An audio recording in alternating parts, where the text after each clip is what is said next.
Is Marjorie Taylor Greene okay? You might have missed it with everything else going on this week, but the MAGA Congresswoman just flipped out on a random reporter. Do you think President Trump, Mr. Trump, is closer to picking his VP, and should you be on that list? Oh, that's the question everyone asks. And no, I don't think Nikki Haley should be on the list. But of course, President Trump will choose who he wants for VP. Would you like to be on that list? He's got a long list. I support President Trump in any way he'd ask me.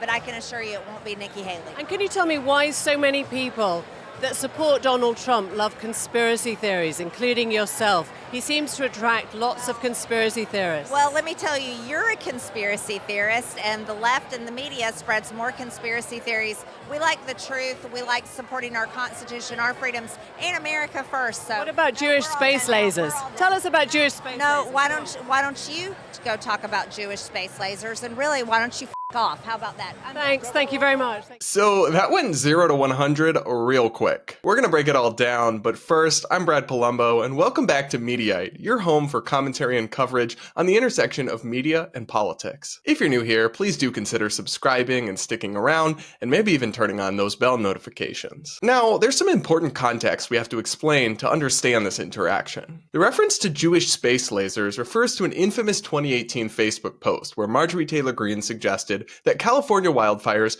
may have been started by the Rothschild family using lasers from space. This was posted before she was in Congress, but she's gotten a lot of grief for this arguably anti-Semitic conspiracy theory over the years, and she's clearly sick of talking about it. I can understand that frustration, but girl, you did say it. So I've got to say, cussing out a reporter like this for asking you about it is really inappropriate and undignified. Are we actually okay with members of Congress acting like this in public now? It also just plays perfectly into this reporter's hands. I mean, why do you think she asked you about this, Marjorie? She wanted a viral clip. She wanted you to react. And you decided to perfectly give her exactly what she was looking for. Is that how you own the libs now? By playing right into their hands? If Marjorie Taylor Greene had just kept her cool or even simply walked away, this interaction would have gone down very differently. She even could have turned things back around on this reporter who made the seemingly offensive suggestion that all Trump supporters just love conspiracies. Instead, the Congresswoman's complete lack of composure and discipline shone through and gave her critics an early Christmas present. Marjorie Taylor Greene's also really not helping her apparent interest in being Trump's VP nominee. I mean, if you can't even keep your cool when a reporter asks you a slightly annoying question, how could you possibly handle being understudy to the leader of the free world? Of course, in the pre-Trump Republican Party,